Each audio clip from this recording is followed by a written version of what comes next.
तो स्टूडेंट्स, आज हम पढ़ेंगे हमारा नया टॉपिक, नया यूनिट सॉल्यूशन। तो इसमें हम पढ़ेंगे कि सॉल्यूशन के टाइप्स क्या होते हैं, कौन से सॉल्यूशन होते हैं, क्या क्या इनकी प्रॉपर्टीज़ होती हैं, वगैरह वगैरह। तो सबसे पहले, व्हाट इज़ अ सॉल्यूशन। पानी में जैसे चीनी हमने घोल दिया, नमक घोल दिया और उसको मिक्स कर दिया, तो that will B a solution.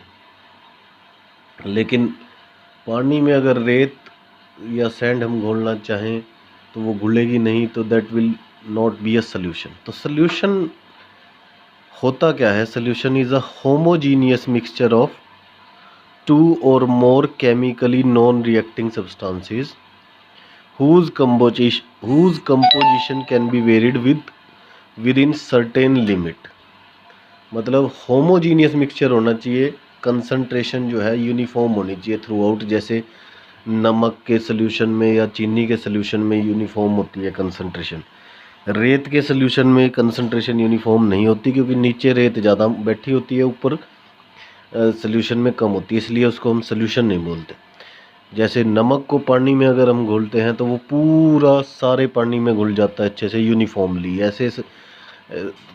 इसका मतलब क्या हुआ कि जो उसमें कंसंट्रेशन है वो यूनिफॉर्म हो गई है, होमोजीनियस हो गया है मिक्सचर। तो होमोजीनियस मिक्सचर हो और जिसकी कंपोजिशन को हम वेरी कर सकते हैं विद इन सर्टेन लिमिट्स, ऐसे मिक्सचर को हम बोलते हैं सॉल्यूशन। मतलब क्या है कि कंपोजिशन वेरी करने का विद इन सर्टेन लिमिट क्या मतलब हुआ कि ऐसा नहीं है कि कुछ भी अमाउंट किसी घोल दोगे किसी भी उसमें। उसका क्या मतलब हुआ कि जैसे पानी में एक पर्टिकुलर टेम्परेचर पर कुछ पर्टिकुलर अमाउंट ही नमक का या चीनी का हम घोल सकते हैं, उसके बाद अगर उसमें डाल लेंगे तो वो उसमें घुलेगा नहीं, सैचुरेटेड सोल्यूशन एक बन जाता है उसके बाद, जिसमें फर्दर सॉल्यूट घुलना बंद हो जाए। फिर हम टेम्परेचर चेंज करें तो वो घुल जाता है, वो बात अलग है, लेकिन एक पर्टिकुलर टेम्परेचर पे वो एक सैचुरेटेड सोल्यूशन जब तक नहीं बनता तब तक ही घुलता है। तो एग्जाम्पल हो गए जैसे salt in water, sugar in water, alcohol in water, alloys. जो एलोय होते हैं वो भी सॉलिड सोल्यूशन ही होते हैं, उनमें भी कंपोजिशन जो होती है यूनिफॉर्म होती है थ्रू आउट। और ये भी है एक पॉइंट है कि साइज जो होता है पार्टिकल्स का वो 1 नैनोमीटर से कम होता है सोल्यूशन के पार्टिकल का। 10⁻⁹ मीटर से कम होगा या 10⁻⁹ मीटर के बराबर ही होगा।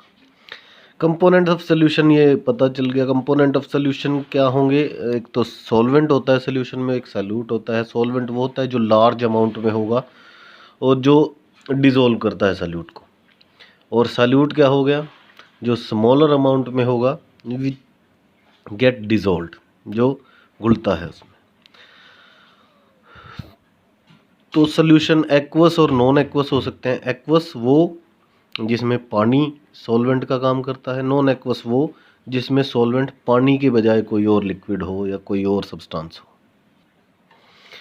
तो जनरली हम जो सोल्यूशन देखते हैं वो बाइनरी सोल्यूशन होते हैं। बाइनरी माने जिसमें एक सॉल्वेंट हो और एक सॉल्यूट हो, यानी कि दो कंपोनेंट जिसमें होते हैं उसको हम बाइनरी सोल्यूशन बोलते हैं। Solution can B tertiary, can be quaternary, depending upon the number of component. उसमें सॉल्यूट कितने हैं, सॉल्वेंट कितने हैं। अब टर्शरी में 3 कंपोनेंट होंगे, that may be 2 solute 1 solvent, so on. ऐसे ही क्वार्टनरी में। टाइप्स ऑफ सोल्यूशन, अब 9 टाइप के सोल्यूशन होते हैं on the basis of state of solvent. Solvent जैसे जैसे हम चेंज करते हैं वैसे वैसे 9 तरीके के हमारे पास सोल्यूशंस बन सकते हैं। ये हम देख रहे हैं 9 टाइप ऑफ सोल्यूशन। अगर सॉल्वेंट सॉलिड हो, solid in solid, liquid in solid और gas in solid. Solid in solid का एग्जांपल एलॉयज हम पहले भी बता चुके हैं। Liquid in solid, liquid in solid मतलब लिक्विड कम है सॉलिड ज़्यादा है, इसलिए सॉलिड जो होगा that will be solvent, liquid जो होगा दैट विल बी सॉल्यूट। जैसे हाइड्रेटेड साल्ट हो गया, जैसे अमेलगम हो गया, amalgam of HG with Na, sodium हो गया, या जिंक हो गया, जितने भी अमेलगम हैं। Gas in solid, gas in solid के एग्जांपल क्या हैं? जैसे H2 इन प्लेटिनम, किसी मिनरल में गैस एंट्रैप की हुई होती, एंट्रैप होती है, उसके अंदर गैस मिक्स होती है, पड़ी रहती है, इस तरीके के सॉल्यूशन को गैस इन सॉलिड बोल देते हैं। दूसरे में सॉल्वेंट हमने चेंज कर दिया, सॉलिड इन लिक्विड, मतलब अब लिक्विड ज़्यादा है सॉलिड कम है। सॉलिड इन लिक्विड के बहुत सारे एग्जांपल हैं, salt in water, sugar in water, और जितने भी देख सकते हो। Liquid in liquid, liquid in liquid क्या हो गया, जैसे ethanol in water, methanol in water, सोन ईथर इन वाटर, ये सभी क्या हैं, लिक्विड इन लिक्विड के एग्जाम्पल। ऐसे ही solid in gas, solid in gas माने जैसे वेपर्स होते हैं किसी सॉलिड के, आयोडीन वेपर्स हो गए, कैम्फर के वेपर्स हो गए इन एयर।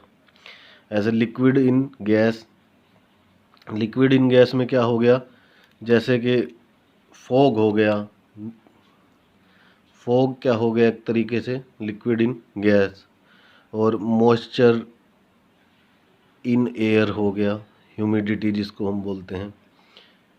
ये सभी क्या है, लिक्विड इन गैस के एग्जाम्पल। और दूसरा हो, लास्ट हो गया gas in gas, gas in gas is air. बाकी और भी मिक्सचर हो सकते हैं, O2+N2, ये भी एक गैस इन गैस का मिक्सचर हो गया। H2+, ये भी एक गैस इन गैस का मिक्सचर हो गया। इसके बाद एक थोड़ा सा आइडिया हम ले लेते हैं लिक्विड लिक्विड मिक्सचर का। लिक्विड लिक्विड मिक्सचर तीन तरीके के हो सकते हैं। एक तो कम्प्लीटली मिक्सिबल, जो एक दूसरे में बिल्कुल घुल जाएं, जिनका नेचर एक होगा वो घुल जाएंगे। पोलर पोलर पोलर में घुल जाएगा, नॉन पोलर नॉन पोलर में, जैसे वाटर और इथाइल अल्कोहल घुल जाते हैं और बेंजीन और हेक्सेन घुल जाते हैं। ऐसे ही कम्प्लीटली इमिसिबल होंगे, जिनका नेचर अलग होगा, मतलब एक लिक्विड पोलर और दूसरा नॉन पोलर हो, जैसे वाटर और बेंजीन ये आपस में नहीं घुलेंगे बल्कि अलग अलग लेयर बना लेते हैं, जैसे वाटर और ऑयल की लेयर होती है, इस तरीके से।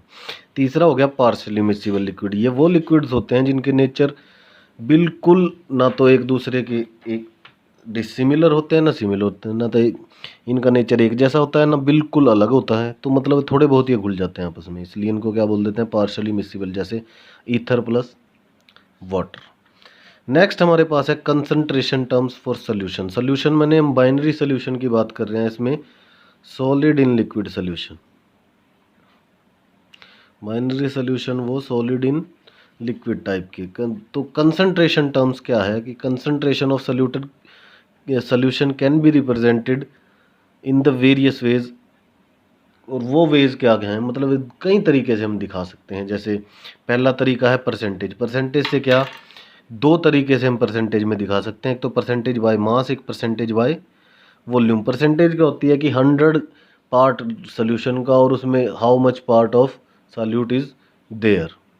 तो इसमें सबसे पहले अगर हम डिस्कस करें percentage by mass, mass weight by weight solution भी इसको बोलते हैं। परसेंटेज बाय मास क्या होगा, mass of solute in gram present in 100 gram of the solution, मतलब सोल्यूशन भी ग्राम में वेट लिया है और सॉल्यूट का भी वेट लिया है। दूसरा है परसेंटेज बाय वॉल्यूम, इसको वेट बाय वॉल्यूम भी बोलते हैं। अब इसमें क्या होगा, solute in gram present in 100 ml of the solution, मतलब सॉल्यूट ग्राम में और सोल्यूशन का लिया है वॉल्यूम ml में। दूसरे तरीके से हम कैसे दिखा सकते हैं, स्ट्रेंथ। स्ट्रेंथ क्या होती है, ग्राम पर लीटर, मतलब कितने ग्राम सॉल्यूट प्रेजेंट है 1 लीटर सोल्यूशन में। ये भी एक तरीका है कंसंट्रेशन दिखाने का। मास of solute, volume of solution in litre, तो ग्राम पर लीटर हो गए इसके यूनिट्स। और तीसरा जो इम्पोर्टेंट है वो है मोलैरिटी। इसको कैपिटल M से हम रिप्रेजेंट करते हैं। मोलैरिटी क्या होती है कि number of moles of solute dissolved per litre of the solution, number of moles of solute dissolved per litre of the solution. तो मोलैरिटी को हम M से लिखें number of moles per litre of the solution. तो number of moles मेरे को पता है, that is equal to weight divided by molar mass. जो वेट लिया है उसको मोलर मास से डिवाइड कर दें। अब इसको लीटर को भी हमने कन्वर्ट कर दिया ml में 1000 से, तो ये मेरे पास फॉर्मूला आ जाएगा मोलैरिटी के लिए, जहाँ पे W जो है वो वेट है सॉल्यूट का गिवन, मोलर मास जो सॉल्यूट है उसका मोलर मास, V वॉल्यूम जो है that is in ml। Units क्या हो गए इसके, मोल पर लीटर, या मोल M भी लिख देते हैं, M का मतलब ही मोल पर लीटर। दूसरा है यूनिट हमारे पास नॉर्मेलिटी। नॉर्मेलिटी जो होती है that is equal to number of gram equivalent of a solute dissolve per litre of the solution. It is denoted by capital N. Number of gram equivalent वही है, बस अब इसमें क्या होगा, नंबर ऑफ ग्राम इक्वलेंट अगर हमें निकालने हैं, मोल निकालने थे तो हमें वेट बाय मोलर मास से हमें डिवाइड करना था, और नंबर ऑफ ग्राम इक्वलेंट अगर निकालने हैं तो सॉल्यूट का वेट बाय इक्वलेंट मास से हमें डिवाइड करना है। अब ये इक्वलेंट मास क्या है, that is the matter of research. Equivalent mass जो होता है that is equal to molar mass divided by acidity, basicity और चार्ज। एसिडिटी होती है in case of base, acidity of base number of displaceable OH negative ion कितने देगा कोई base, वो उसकी एसिडिटी होगी। ऐसे बेसिसिटी ऑफ एसिड होगी number of H positive ion कितने देगा displaceable, that will be is its basicity. और चार्ज होता है साल्ट पे, मैग्नीट्यूड देखना है कटायन पे अनायन पे, जिस पे ज़्यादा होगा वो हमें चार्ज लेना है विदाउट साइन, साइन नहीं लेना है, सिर्फ मैग्नीट्यूड। जैसे H2SO4 में 2H पॉजिटिव आयन देता है डिस्प्लेसेबल, इसलिए इसकी बेसिसिटी हो गई 2। NaOH की हो गई क्योंकि A को नेगेटिव आयन देता है इसलिए इसकी एसिडिटी हो गई 1। ऐसे COH2 की भी एसिडिटी हो गई 2। कॉपर सल्फेट में अगर देखें हम चार्ज हो गया 2। तो इनमें इक्विवेलेंट मास अगर हमें निकालना है तो इनके मोलर मास को 2, इसके मोलर मास को सल्फ्यूरिक एसिड के मोलर मास को 2 से डिवाइड करेंगे, इसको को 1 से डिवाइड करेंगे, इसको 2 से डिवाइड करेंगे, इसको 2 से डिवाइड करेंगे, तो इक्विवेलेंट मास वही molar mass divided by acidity basicity. तो नंबर ऑफ ग्राम इक्विवेलेंट जो है वो हम कैसे निकालेंगे, मोलर मास को डिवाइड करेंगे इक्विवेलेंट मास से। और इक्विवेलेंट ये किसके बराबर आएगा, ये बराबर आएगा एसिडिटी, बेसिसिटी या चार्ज के। तो यहाँ से एक और चीज़ निकल के सामने आती है कि नॉर्मेलिटी जो होगी वो मोलैरिटी से मल्टीप्लाई करके भी हम निकाल सकते हैं, किस चीज़ को, एसिडिटी, बेसिसिटी या जो चार्ज है सॉल्यूट पे, वो डिपेंडिंग अपॉन कि सॉल्यूट एसिडिक है, बेसिक है या एक साल्ट है। नेक्स्ट जो यूनिट है कंसंट्रेशन का वो है मोलैलिटी। इसको हम स्मॉल m से लिखते हैं। मोलैलिटी जो है number of moles of solute dissolved per KG of the solvent. 1 kg solvent में कितने number of moles of solute dissolve किए। अब इसमें सॉल्वेंट लेना है, इसमें सोल्यूशन की बात नहीं है। 1 kg सॉल्वेंट में प्लस डालने हैं कितने number of moles of solute, इसको हम स्मॉल m से रिप्रेजेंट करते हैं। तो मोलैलिटी इक्वल हो गई number of moles of solute divided by weight of solvent in kg, तो N/WS, और ये आ जाएगा तो W by molar mass into 1000 by WS। अब इसको हमने ग्राम में कन्वर्ट कर लिया है वेट को, तो वेट ऑफ सॉल्वेंट इन ग्राम में जब हमने इसको 1000 से डिवाइड किया तो यूनिट्स क्या हो जाएंगे इसके, मोल पर kg। नेक्स्ट हमारे पास मोल फ्रैक्शन। मोल फ्रैक्शन माने किसी सॉल्यूशन में कितने कंपोनेंट है और एक पर्टिकुलर कंपोनेंट का कितना मोल प्रेजेंट है in comparison of other solutes. For example इसको हम x से डिनोट करते हैं। तो मान लीजिए किसी सॉल्यूशन में 2 ही कंपोनेंट हैं, एक सॉल्वेंट और एक सॉल्यूट। तो हम सॉल्वेंट का मान लीजिए हमने अपना मोल फ्रैक्शन निकालना है, तो number of moles of solute कितने हैं divided by total number of moles, यानी कि number of moles of solvent plus solute. तो ये मोल फ्रैक्शन आ जाएगी सॉल्वेंट की। ऐसे ही सॉल्यूट की क्या आ जाएगी, number of moles of solute divided by total number of moles. और मोल फ्रैक्शन जो होगी दोनों की that will be equal to 1। अगर नंबर ऑफ कंपोनेंट बहुत सारे हैं, मान लेते हैं कि i हैं, तो मोल फ्रैक्शन निकालने के लिए मान लीजिए मेरे को x1 फर्स्ट कंपोनेंट की मोल फ्रैक्शन निकालनी, तो x1 is equal to n1 upon n1 plus n2 plus n3 up to n i, इससे इसको डिवाइड कर दूंगा एंड सो ऑन। इसी तरीके से अगर xi का मोल फ्रैक्शन निकालनी है ith कंपोनेंट की, तो xi जो होगा that will B number of moles of ith component and divided by total number of moles. और ये भी up to x1 plus x2 plus x3 so on up to xi that will be equal to 1। तो units mole fraction के कुछ नहीं होते, this is a unitless quantity. एक और कंसंट्रेशन टर्म है पार्ट्स पर मिलियन। ये बहुत ही डाइल्यूट सोल्यूशन के केस में इसको यूज़ करते हैं। जैसे हमारा जो वाटर होता है, जिसको मिनरल वाटर कह देते हैं, पीने का पानी कहते हैं, वो हमें जनरली सॉल्वेंट ही दिखता है, लेकिन it's a dilute solution of उसमें जो क्लोराइड्स प्रेजेंट हैं, फ्लोराइड्स प्रेजेंट हैं और कैल्शियम जो प्रेजेंट है, उनका एक डाइल्यूट सोल्यूशन है। उनको उनकी कंसंट्रेशन को हम रिप्रेजेंट करते हैं पीपीएम में। पीपीएम माने पार्ट्स पर मिलियन की 10⁻⁶ पार्ट, 1 मिलियन पार्ट में सोल्यूशन के कितने पार्ट जो हैं वो सॉल्यूट के प्रेजेंट हैं। एक और टर्म है हमारे पास फॉर्मेलिटी। ये फॉर्मेलिटी, शब्द फॉर्मेलिटी ही मान लीजिए एक तरीके से, ये एक्चुअल में मोलैरिटी का ही सब्सटीट्यूट है for ionic compounds. Ionic compound में क्या होगा कि हमारे पास मोलर मास नहीं होता। जैसे NaCl की बात करूँ, NaCl जो है वो एक कोई मॉलिक्यूल नहीं है, वो एक फॉर्मूला यूनिट है NaCl क्रिस्टल का। तो एक फॉर्मूला यूनिट का मास जो है 1 फॉर्मूला यूनिट मास जो है वो कितना हो जाएगा इसके, 58.5, यानी कि ग्राम फॉर्मूला मास हो गया इसका। तो मोल की जगह हमने इसको किससे कन्वर्ट कर दिया कि number of gram formula mass present पर लीटर ऑफ द सोल्यूशन। बस ये मोलैरिटी जैसे ही है, इसमें मोलर मास की जगह क्या आ जाएगा, उसका फॉर्मूला मास। बाकी सेम है वही, कोई और डिफरेंस नहीं है। एक और हमारे पास इसमें टॉपिक है छोटा सा, नॉर्मेलिटी एंड मोलैरिटी इक्वेशन। तो नॉर्मेलिटी इक्वेशन को हम ऐसे लिख सकते हैं N1V1 = N2V2। ये कब यूज़ हमें करनी है, जब मान लीजिए हमारे पास एक सोल्यूशन है कोई N1 मोलैरिटी का, V1 उसका वॉल्यूम है।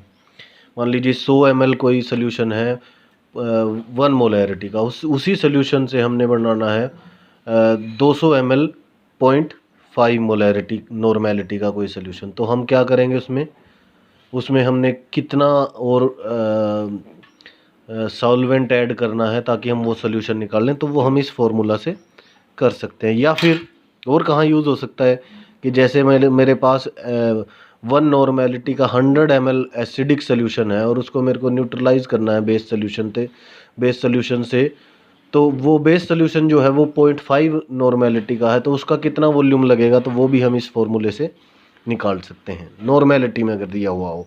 अगर यही चीज़ मोलैरिटी में दी हो तो फिर हम इस फॉर्मूले का यूज़ करेंगे मोलैरिटी निकालने के लिए। वही अगर हमें डाइल्यूट करना है उसको, एक सोल्यूशन को, तो डाइल्यूट करने के लिए हमें उसमें कितना पानी ऐड करना पड़ेगा।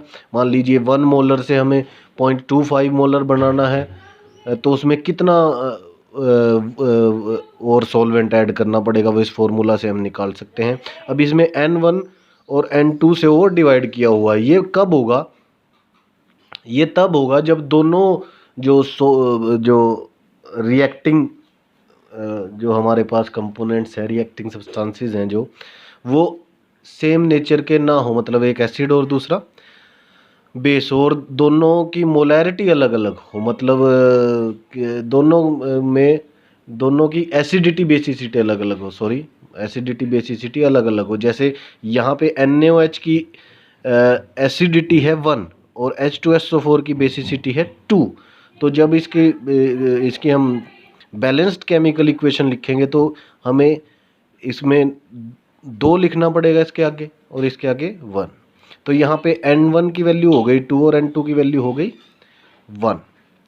तो हमें वो वैल्यूज़ यहाँ पुट करनी पड़ेंगी। तब अगर ये दोनों एक ही मोलैरिटी के होते, फॉर एग्जांपल HCl और इस NaOH होता, तो फिर दोनों का 1 ही मोल इसमें कंज्यूम होता, तो फिर हम N1 और N2 दोनों 1 हो जाते, फॉर्मूला अल्टीमेटली ये वाला बन जाता।